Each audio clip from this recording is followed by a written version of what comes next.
This is a podcast which does not shy away from difficult and vulnerable topics, and we ask you to take care of yourselves when you listen. The content is of an adult nature, and we do swear at times.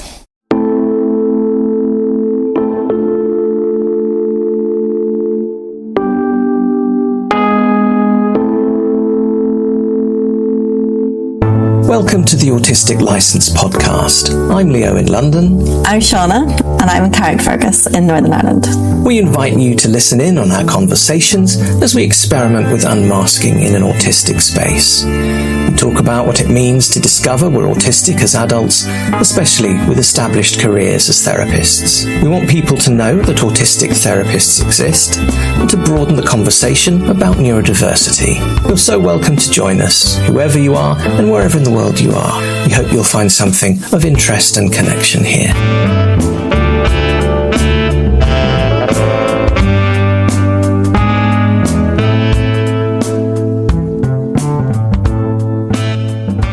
Was there anything that felt unresolved, or that there was more to, or a branch or three that we wanted to go down? Well, now that you asked, Leo, I was thinking. I thought you might have been. I was wondering how I felt. I was aware of feeling quite activated and a bit buzzy after we talked. And I kind of leant into it a little bit to try and understand it, because I knew that it was kind of familiar. The feeling, the buzzy, activated feeling. Yeah. But not regular. I felt like I don't really like talking very much. Which I know I'm podcasting right now. But in general, in conversations, unless I'm really in the mood, I don't really want to do a lot of talking. And I think that earlier on, I kind of just wanted to just chat back and forward. And the feeling that I had was like you had wanted me to talk, and without awareness, I had kind of capitulated more than some parts of me were very happy with.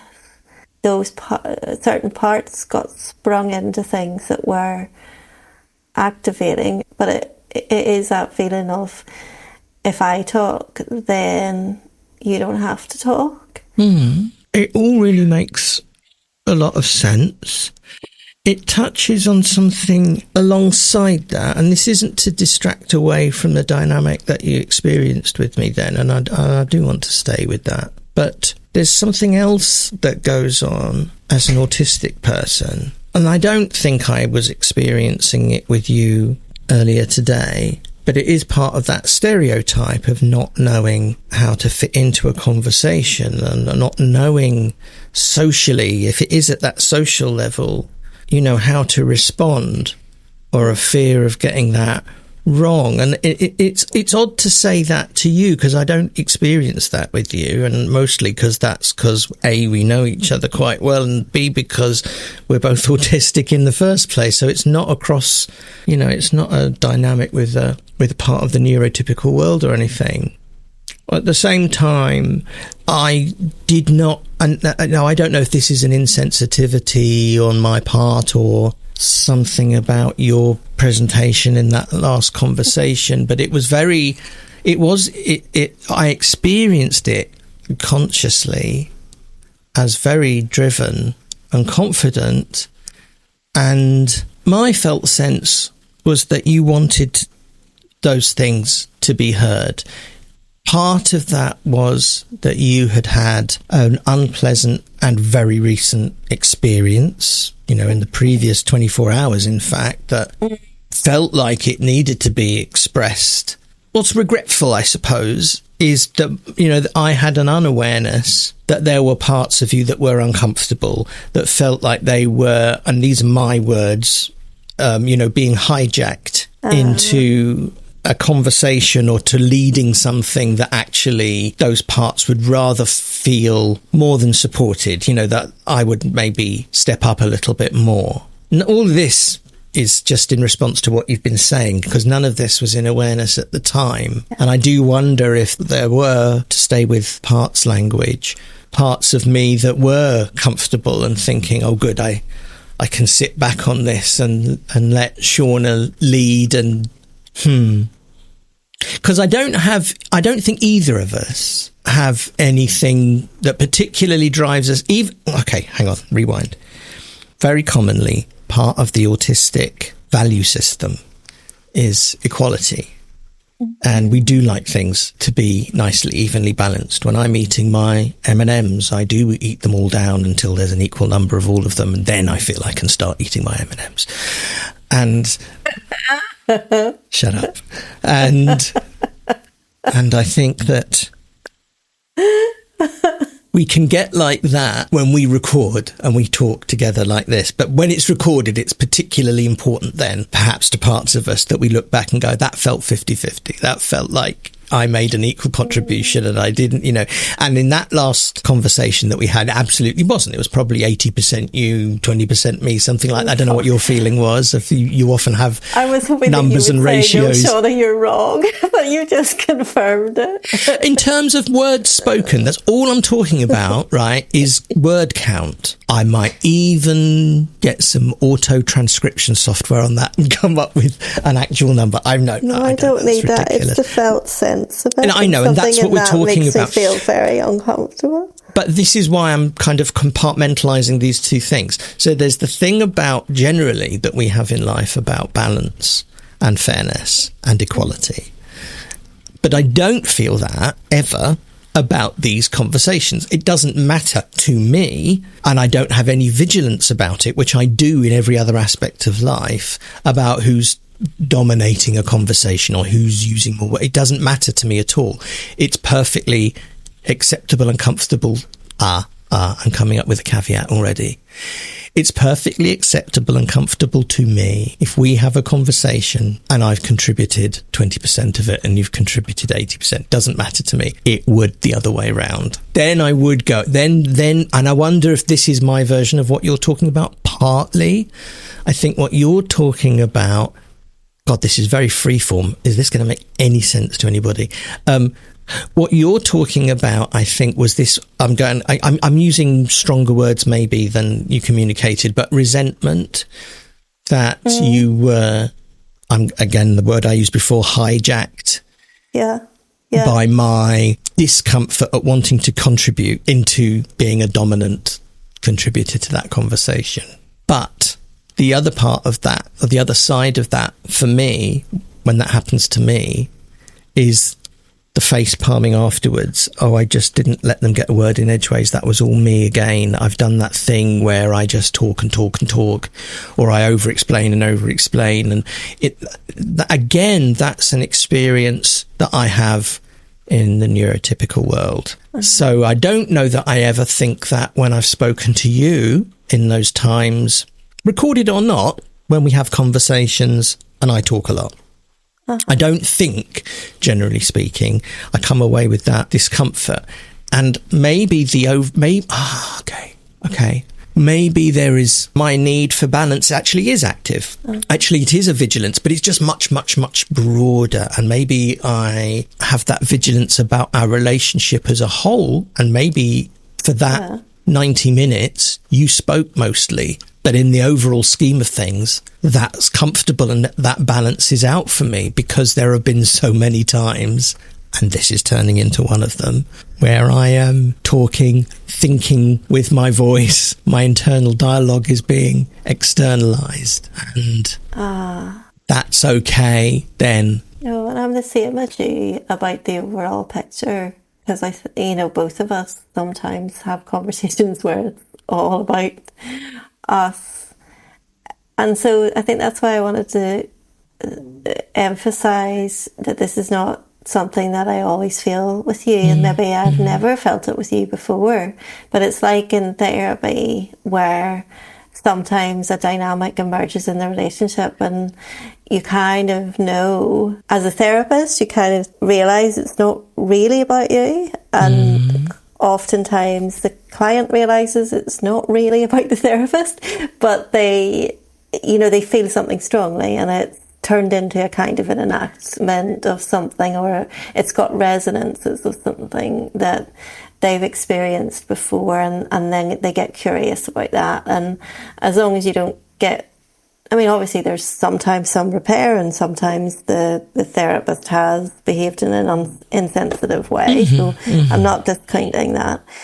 But this was something that just got me thinking about that experience and what it feels like for me when I feel cajoled, hijacked is a good word, into talking. It's rare. Mostly in life, the relational dynamics I get into are where I'm holding the space for other people, whether professionally or personally, and that's always been the case. Yeah. So it's not that often that it happens. And I guess you could say that just shows my discomfort with it, and maybe illustrates the point that I'm not that comfortable with just talking for the sake of talking. It also... Sorry, could you just rewind a little bit? That goes to show what? That I'm not comfortable just talking for the sake of talking. Right. I mean, that should be true of all therapists, pretty much, shouldn't it? Because if you are driven, and I suppose I have been most of my life in the real world, to show off or to dominate or to put yourself forward and have people hear you, that's not great if your job is to be an empathic listener. And I guess partly that's, I think we've said this before, so much of the training is about that, in whatever modality you're in, but it's about trying to remove yourself to be present and engaged and active, but not to, project yourself at all, to try to let the person you're sat with be the focus and be the expressor. So if you have a discomfort, the kind of discomfort that you're describing, I mean, that's obviously professionally, that's a good thing. But how then do you transition or adjust to something that feels more 50-50? I mean, this does touch on being, autistic therapy, as we've been describing it for the last few weeks and thinking about it a lot, that it is very much more 50-50. That you do have to give much more of yourself and be present. And that professionally, sorry, I know I'm kind of jumping around a bit now, but that is what I do. No, it's okay. This is where my thinking's going to, but I'm listening and letting you bring it shut up, I'm talking.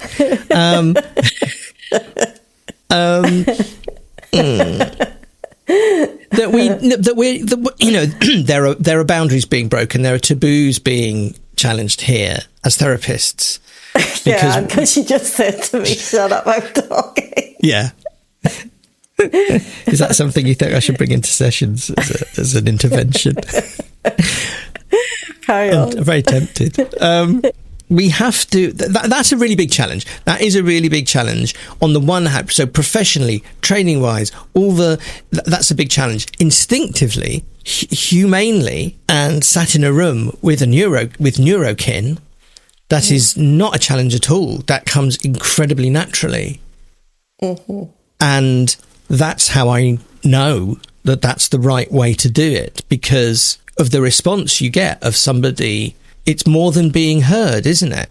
It's being heard and reflect, all the things that again come back to training, reflecting, mirroring, or, whatever. But it's more than that, because it's definitely real life. This is somebody who really has lived so much of what you're saying. Okay. So. Okay. Yes. I agree. So something around how autistic empathy is doing the yes and me too, Yes, that's it. And perhaps something, if that's missing for me, then it's not, don't interrupt me for fuck's sake, Stop it. I'm not looking at you. Leo is jumping up and down on the screen, basically, by the way, and I need to not look or I'm going to lose my train of thought. So autistic empathy needs more than the 20% listening and mirroring and reflecting. And actually you were saying that in some ways my way of being is what is seen to be like really conducive to therapy training. And it's probably why I didn't have a lot of difficulties when I was training. I seemed to fit what you could want to be. That's right. But actually that really falls short as an autistic person because we need so much more engagement. That's it. And then maybe actually with you I was needing more. Actually, what was wrong, and I don't mind wrong in this context, with our conversation before and the balance of it, was that it was kind of almost a neurotypical therapeutic balance, wasn't it? It was, I wasn't coming in as I would between you and I normally. In fact, I wasn't doing the thing that you just asked me not to do, but the jumping up and down and the clapping, but the conversational version of that. The conversational version of that, where I am just right alongside, because I was, I have had experiences like the ones you like some of the ones that you were describing. In fact, all of them first or second hand. But what I wasn't doing, I suppose, was what we normally do. That we really attune and bounce along with each other. As we're relating that, what I was doing then in that conversation that I think you felt exploited in was being a recipient. And using skills to ask the right questions to get me to talk, and yet it didn't feel helpful. And I think it didn't feel congruent to you. It didn't feel like you. So in your subconscious, bordering consciousness, I wasn't being congruent, or I wasn't engaging with you in the way that you're used to. Yeah. Or that you're used to just with neurokin generally. Yeah. And but specifically with you, I guess. Yeah.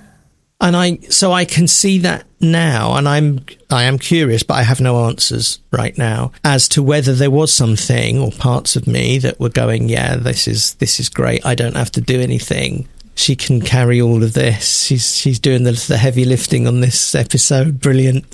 I was genuinely not aware of that, or simply that I didn't feel didn't occur to me that there was much that I could add, because also the other thing that I would be super aware of when upholding those same autistic values of fairness is that I can't, you were expressing some very strongly felt feelings about events, and were I to have contributed perhaps more conversationally, it could have been seen that I could have watered down what you were trying to express.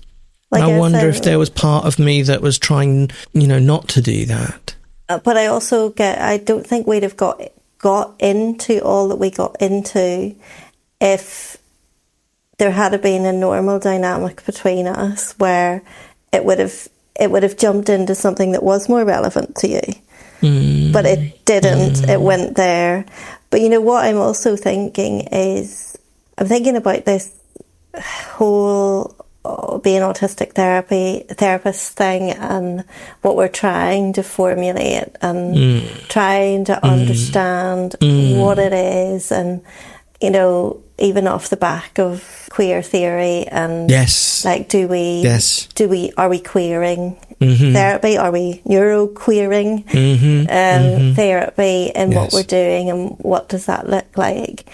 And the importance within all of that of equality as a concept, and how actually there's a lot of talk about equality in neurotypical training, but essentially you know, you can't get away from so much power imbalance, because oftentimes the client knows absolutely nothing about the therapist. And for autistic clients, that is really disempowering and really unhelpful.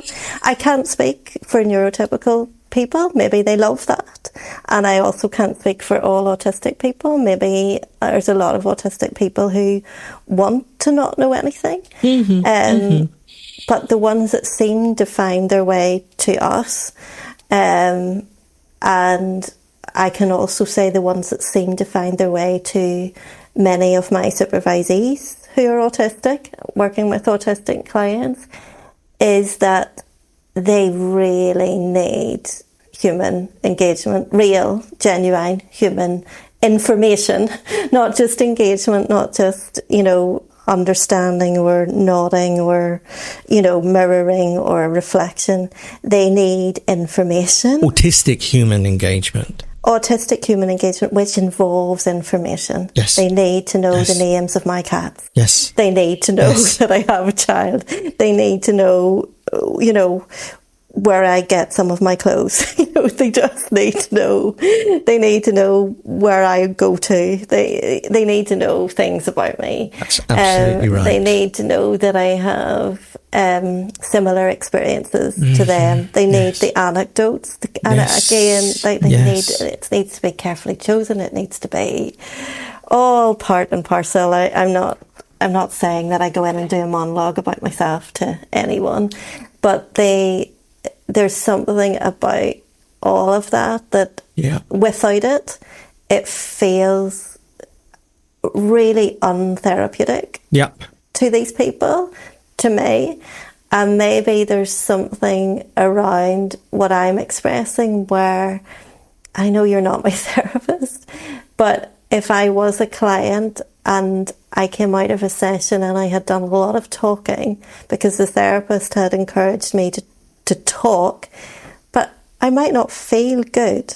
And I think that's what I always say to my clients, you know, this is not about you telling me your deepest, darkest traumas, although we might go there sometimes, but that's not what this is about. You know, this is about us connecting and about our nervous systems being in sync and you internalising something of my presence and something of the connection between us.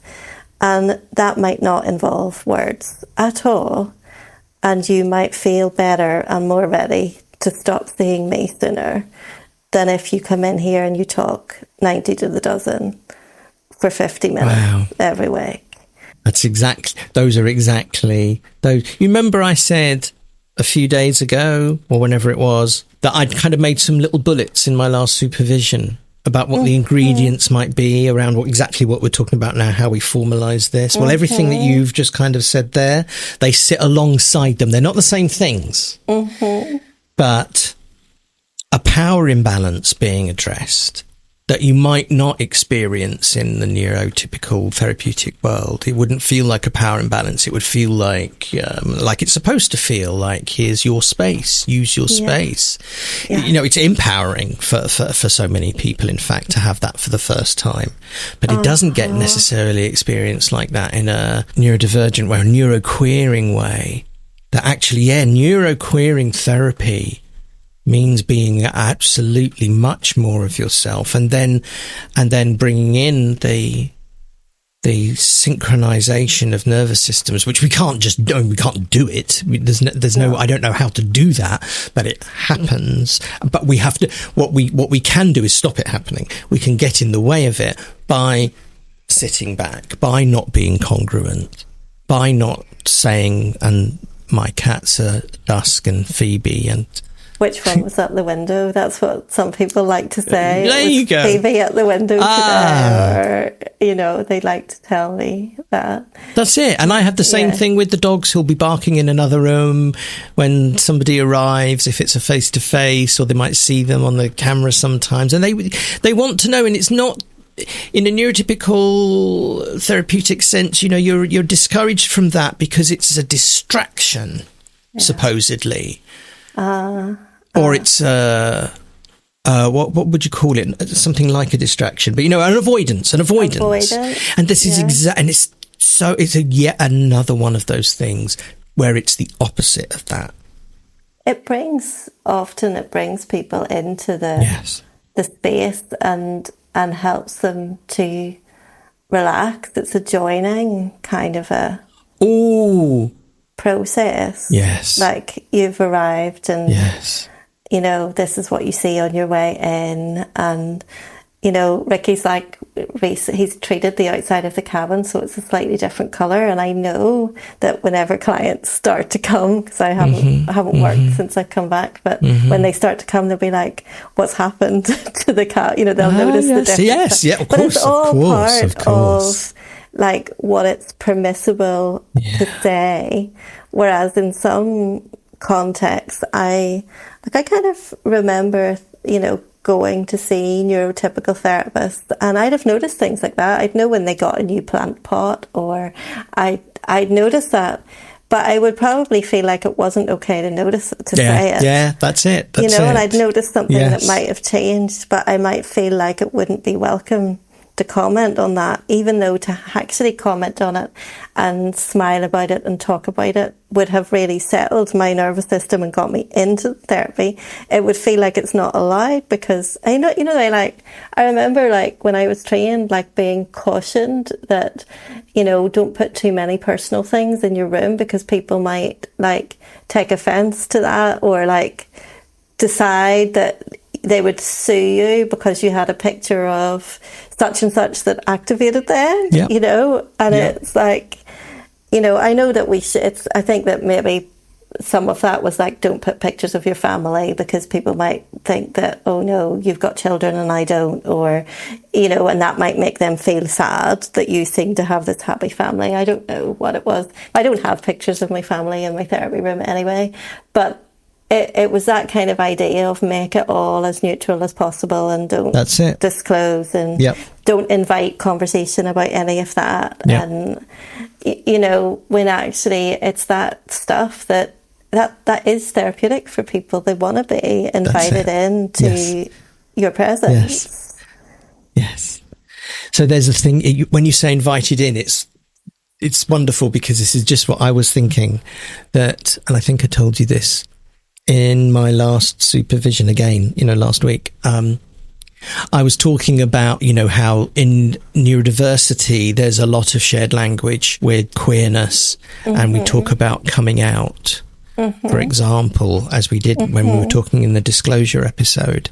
And my supervisor shared with me that he likes the phrase invited in rather than coming out. And you just beautifully illustrated that is part of the neuroqueering of therapy, isn't it? That we actually invite in.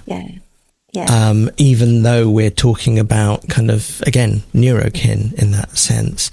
And the personal stuff in the room. So when I started, lockdown happened and we went online 100%. Or in fact, I never had been online. I'd done some telephone. I had some telephone clients before then that didn't, that couldn't meet. But so we went online, and everybody organises their lovely backdrop and all. It's got lots of books and it's all neutral and all of that. But there was one of the things that happened through lockdown is because I wasn't using this room for people to visit anymore, for over 2 years, what a waste. And there's other things that I do that I might like to use this room for, because this room was just 2 chairs and a table. And it was comfy and all of that. But, I do music as well. I've got lots of musical instruments. And so I brought all my guitars in a rack.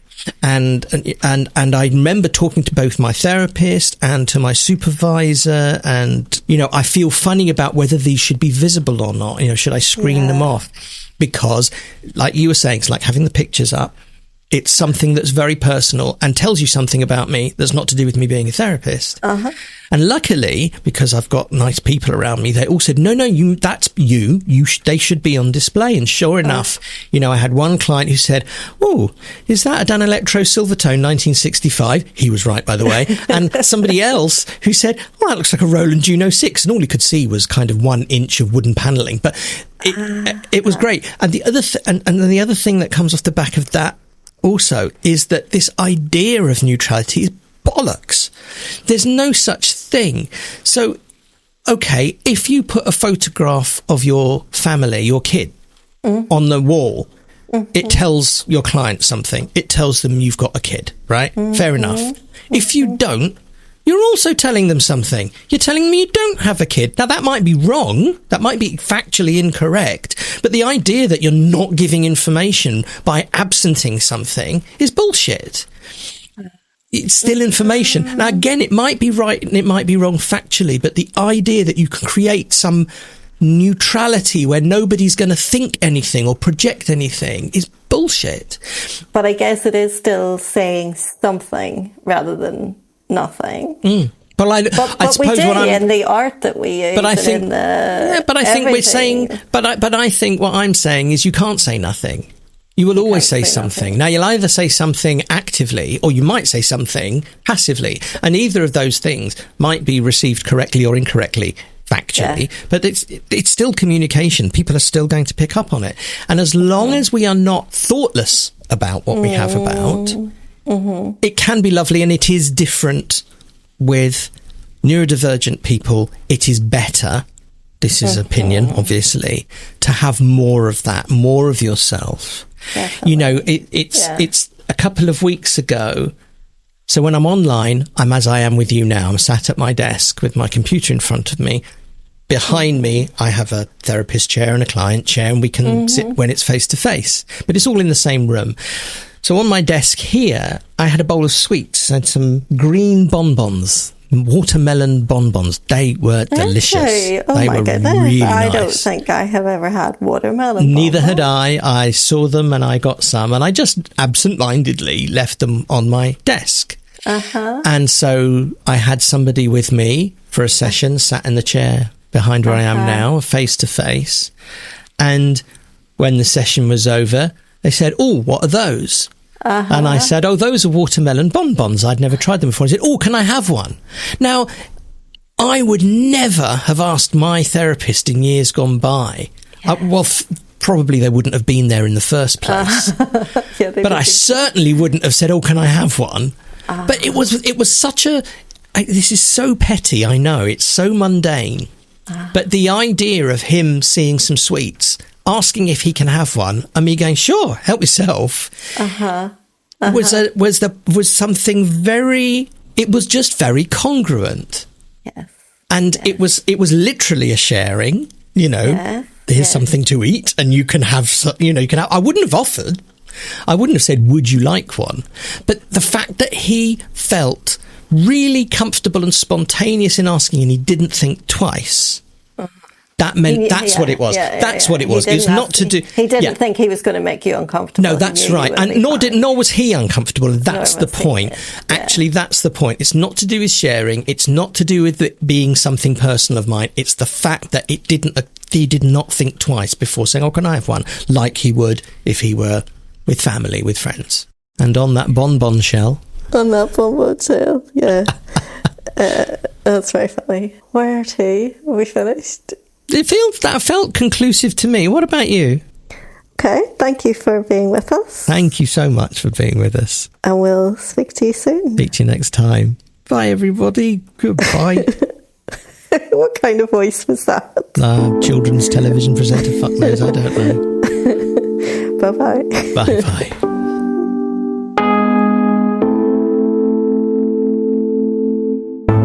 Thank you for listening to the Autistic License podcast. You can connect with us via Instagram, Facebook at autisticlicense.com or by email at autisticlicense@gmail.com. At this point, Leo likes me to spell the word license because we spell it in different ways in different parts of the world. We spell it Licence. We also have a thriving Facebook community. You can search for Autistic License Shauna and Leo on Facebook, or you can click on the link in the show notes.